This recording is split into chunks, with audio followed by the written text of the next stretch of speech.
और मेरे ITI के प्रशिक्षार्थियों, आशा करता हूँ आप लोग स्वस्थ एवं मस्त होंगे। आज से हम लोग निम्मी क्वेश्चन बैंक के जितने भी क्वेश्चन हैं भारत स्किल में, उसको हम लोग हिंदी में अटेम्प्ट करेंगे। ठीक है। जितने भी भारत स्किल पर जितने भी क्वेश्चन है ना सेकेंड ईयर के, वो इंग्लिश में दिए हुए हैं। फर्स्ट ईयर को तो हिंदी में है, लेकिन सेकेंड ईयर के सारे क्वेश्चन इंग्लिश में है, तो मैं उसको हिंदी में ट्रांसलेट करूँगा और ट्रांसलेट करने के बाद आप लोगों को सोल्यूशन बताऊँगा। तो आइए स्टार्ट करते हैं। तो हमारे पास देखिए पहला क्वेश्चन है, कह रहा है इनमें से कौन सा घर्षण का नियम है। घर्षण का नियम कौन सा है? तो घर्षण बल संपर्क सतह के क्षेत्रफल व आकार से स्वतंत्र होता है। घर्षण बल, जैसे घर्षण बल सतह के क्षेत्रफल, सतह का क्षेत्रफल कितना है, ठीक है, उससे बिल्कुल स्वतंत्र होता है, सही बात है। और उसके आकार से, कि मतलब घर्षण सतह का क्षेत्रफल क्या है, आयताकार है, वर्गाकार है, या फिर इससे कोई मतलब नहीं होता है। तो यानी कि इस क्वेश्चन का ऑप्शन ए जो है सही आंसर हो जाएगा।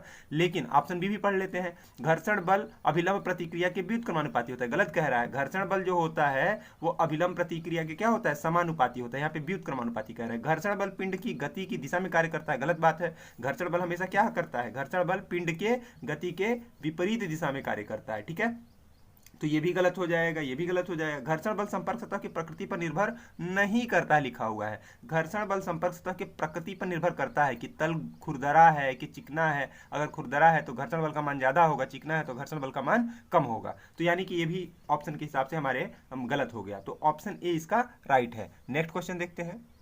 तो क्वेश्चन नंबर 2 कह रहा है कि पिंड की गति की दिशा के संदर्भ में घर्षण बल की दिशा क्या होती है। मतलब अगर कोई पिंड गति कर रहा है, पिंड मान लीजिए इस दिशा में गति कर रहा है, यहाँ पर हम फोर्स पी अप्लाई कर रहे हैं, तो गति भी इधर ही होगी। तो घर्षण बल क्या होता है, इसके जस्ट अपोजिट दिशा में उत्पन्न होता है। ठीक है, घर्षण बल इधर अपोजिट दिशा में होगा, तो यानी विपरीत दिशा में कार्य करता है। तो यहाँ पे ऑप्शन देख लीजिए, पिंड के तिरछे है, गलत बात है, ये गलत हो गया। पिंड के विपरीत दिशा में, तो ये सही है। ठीक है, ऑप्शन बी इसका राइट हो जाएगा। पिंड के समांतर गलत, पिंड के लंबवत गलत, तो ऑप्शन क्या हो जाएगा, पिंड के विपरीत दिशा में। घर्षण बल हमेशा किधर काम करता है, गति के विपरीत दिशा में कार्य करता है। तो option B is the right. Next, तो क्वेश्चन नंबर 3 है, देखिए कह रहा है इनमें से संपर्क सतह पर लगने वाला कौन सा बल अभिलंब प्रतिक्रिया के समानुपाती होता है। अभिलंब प्रतिक्रिया की बात कर रहे तो हमें पता होता है कि F प्रोपोर्शनल टू R होता है, तभी तो F बराबर हम जब लगाते हैं तो यहाँ पे एक म्यू लगाते हैं, म्यू इंटू R होता है। तो जो घर्षण बल होता है वही अभिलंब प्रतिक्रिया क्या होता है, समानुपाती होता है। तो यहाँ कई सारे ऑप्शन दिए हुए, खिंचाव बल, धक्का देने वाला बल, घर्षण बल, तो ऑप्शन सी इसका राइट हो जाएगा। नेक्स्ट क्वेश्चन देखते हैं। तो क्वेश्चन नंबर 4 कह रहा है कि यदि गाड़ी सड़क पर गति करने की स्थिति में हो तो इनमें से कौन सा बल सड़क व टायर के बीच कार्य करता है। यार बहुत इजी क्वेश्चन हो गया ये तो। क्या है, सड़क और टायर के बीच कौन सा बल कार्य करेगा। अगर कोई कार है, इस तरह से कार है ना, ये कार हो गया। अब सड़क और टायर के बीच कौन सा बल कार्य करेगा, तो घर्षण बल कार्य करेगा, है ना। सड़क और टायर के बीच में कौन सा बल कार्य करेगा, घर्षण बल, तो ऑप्शन ए इसका राइट हो जाएगा। नेक्स्ट क्वेश्चन देखते हैं। तो अगला क्वेश्चन है, कह रहा है इनमें से कौन सा लाभदायक घर्षण है। लाभदायक घर्षण मतलब हमारे लिए जो लाभप्रद घर्षण हो। तो कह रहा है सिलेंडर के अंदर रिंग, नहीं, गलत बात है, ये हमारे लिए लाभदायक घर्षण नहीं है। क्रैंकशाफ्ट बियरिंग, ये भी लाभदायक घर्षण नहीं है। व्हील हब के अंदर उपजने वाला जो घर्षण होगा वो भी लाभदायक नहीं होगा। ब्रेक शू के थ्रू जो लाइनिंग के थ्रू जो घर्षण उपजता है, जो गाड़ियों में ब्रेक वगैरह लगाता है, तो वो हमारे लिए लाभदायक होता है। नहीं तो तभी तो गाड़ी रुकती है, हम जहाँ चाहते हैं वहाँ गाड़ी रुकती है। तो ये हमारे लिए क्या हो जाएगा, लाभदायक फ्रिक्शन के अंतर्गत आ जाएगा। ठीक है, नेक्स्ट क्वेश्चन देखते हैं। तो अगला क्वेश्चन है, कह रहा है इनमें से कौन सा हानिकारक घर्षण है। तो इनमें से कौन सा हानिकारक घर्षण है, तो देखिए रियर एक्सल गियर जो होता है ये हमारे लिए, मतलब रियर एक्सल गियर में जो भी घर्षण उपजता है ये हमारे लिए हानिकारक होता है। तो यानी कि ये तो इस प्रश्न का उत्तर तो ऑप्शन नहीं हो जाएगा। बाकी को भी देख लेते हैं। जमीन पर जो है टायर की स्थिति, तभी तो टायर मतलब जमीन पर पकड़ बनाए रखता है। जो टायर होते हैं बीच बीच में हम लोग क्या करते हैं उसको, मतलब खुरदुरा करते हैं, मतलब बीच बीच में गैप छोड़ते हैं, तभी तो जमीन पर पकड़ करके चलता है वो टायर। फिर ब्रेक शू की लाइनिंग जिसके थ्रू ब्रेक लगता है। क्लच लाइनिंग, जो क्लच होता है इंगेज और डिसंगेज करता है, ठीक है, दो प्लेट डिस्क को। तो ये भी जो है हमारे लिए क्या होता है, इसका घर्षण भी क्या होता है हमारे लिए लाभदायक होता है। तो हानिकारक की बात हो रहा है तो ऑप्शन ए जो है इसका सही हो जाएगा। ठीक है, नेक्स्ट क्वेश्चन देखते हैं।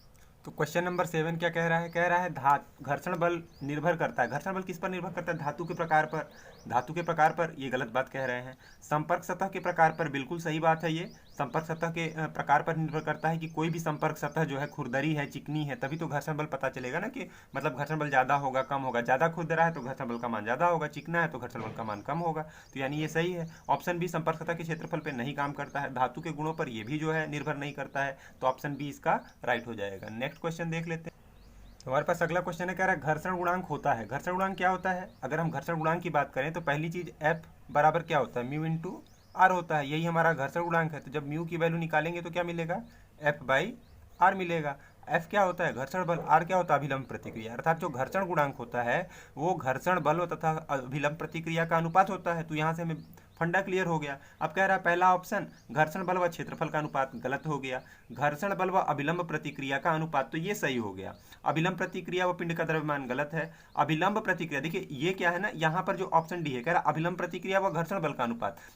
तो अभिलंब प्रतिक्रिया आर बाई एफ, कुछ बच्चे कंफ्यूज हो जाते हैं इसमें कि एफ बाई आर होगा कि आर बाई एफ होगा, तो उसके लिए हमने फंडा बता दिया। क्या होता है? हमेशा घर्षण बल और अभिलंब प्रतिक्रिया का अनुपात होता है। तो ऑप्शन बी इसका राइट है। नेक्स्ट क्वेश्चन देख लेते हैं।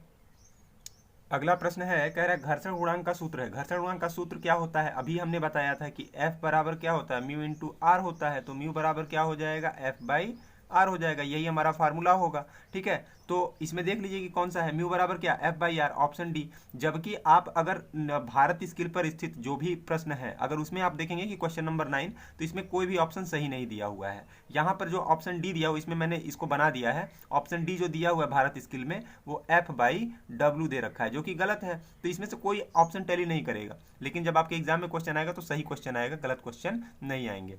तो मतलब इसको मैंने सही कर दिया है यहाँ पर। तो आप इसके हिसाब से ऑप्शन डी सही हो जाएगा। नेक्स्ट क्वेश्चन देख लेते हैं। तो क्वेश्चन नंबर 10 दिया हुआ है, कह रहा है घर्षण गुणांक को प्रदर्शित किया जाता है। अभी हमने जितने भी क्वेश्चन कराए घर्षण गुणांक को किससे प्रदर्शित कर रहे थे? म्यू से। तो ऑप्शन बी इसका क्या हो जाएगा? राइट हो जाएगा। अल्फा बीटा गामा दे रखा है, जो कि गलत है।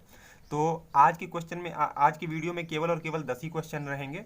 आप लोग मेरे चैनल पे बने रहिए। अगर आपको वीडियो अच्छी लगती है तो इसको प्लीज़ जितना ज़्यादा हो सके शेयर कीजिए। और निम्मी में जितने भी क्वेश्चन हैं वो इंग्लिश में ही हैं और उसको मैं हिंदी में पहले ट्रांसलेट करके यहाँ पर लिखता हूँ, तब आप लोगों को सॉल्व कराता हूँ। तो आप लोग अगर मेरे वीडियो पर अच्छा रिस्पांस देंगे तो मैं और भी मतलब मोटिवेट होकर के क्वेश्चन को और अटेम्प्ट करूँगा, मैक्सिमम से मैक्सिमम क्वेश्चन अटेम्प्ट करूँगा। तो आज के लिए इतना ही था। धन्यवाद, मिलते हैं अपने नेक्स्ट वीडियो में।